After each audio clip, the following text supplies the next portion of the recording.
2nd September 1945, Ho Chi Minh proclaimed the establishment of the Democratic Republic of Vietnam. Thời đồng bào cả nước, tất cả mọi người đều sinh ra có quyền bình đẳng, tạo hóa cho họ những quyền không ai có thể xâm phạm được. Trong những quyền ấy có quyền được sống, quyền tự do và quyền mưu cầu hạnh phúc. The French was not happy about it. While there were attempts at negotiations such as the discussions known as the Fontainebleau talks in July 1946, ultimately, the French did not want to grant political concessions nor promise independence to Vietnam. The result was war between the French and Vietnamese. So how did Vietnam, or rather the Viet Minh, an army that was not as technologically advanced nor as well equipped, emerge victorious?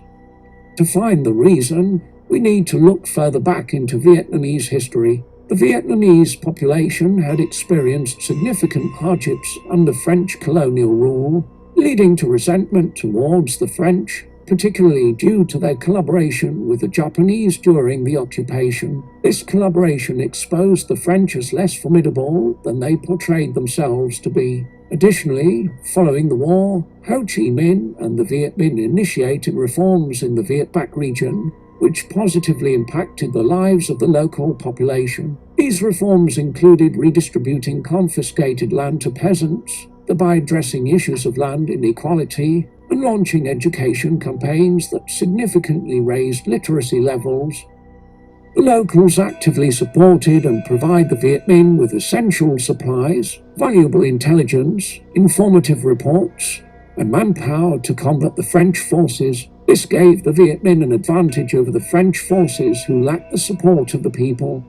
Additionally, other than Ho Chi Minh, the Viet Minh had another person of significance, Vo Nguyen Giap. Under the leadership of General Giap, the Viet Minh engaged the French in guerrilla warfare. They used the dense jungle of Vietnam and employed the use of hit-and-run tactics, sabotaging vital resources and camouflage. The camouflage of the Viet Minh was so effective that the French found it challenging to locate and neutralize them. The French suffered substantial losses and casualties, leading to a gradual decline in their morale.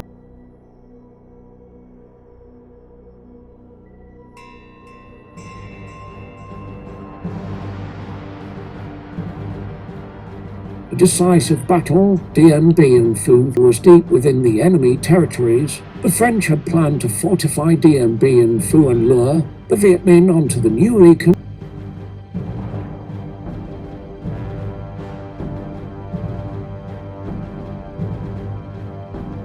constructed French stronghold. They had hoped that with superior firepower, they could destroy the enemy in large numbers and win the war. While theoretically possible, it was largely dependent on two factors. One, that the enemy is truly disorganized and is unable to form a siege around the fortress. And two, that the fortress be supplied with weapons and supplies via airlift.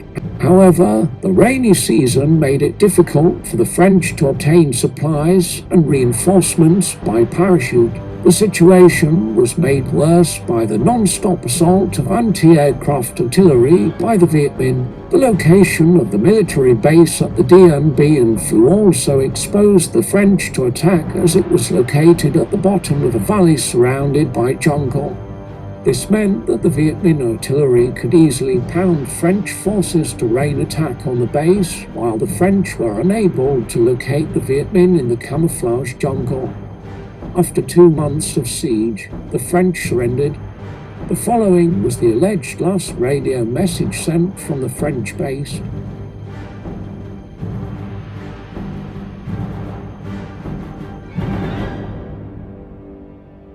The First Indochina War ended with the French agreeing to withdraw its forces with the condition that Vietnam be temporarily divided at the 17th parallel, with the North being under the governance of the communist leader Ho Chi Minh, and the South under the French-backed Emperor Bao Dai, who was simply a figurehead and a playboy. But this peace was to last less than a year. Thank you for watching. Don't forget to click subscribe and give this video a like.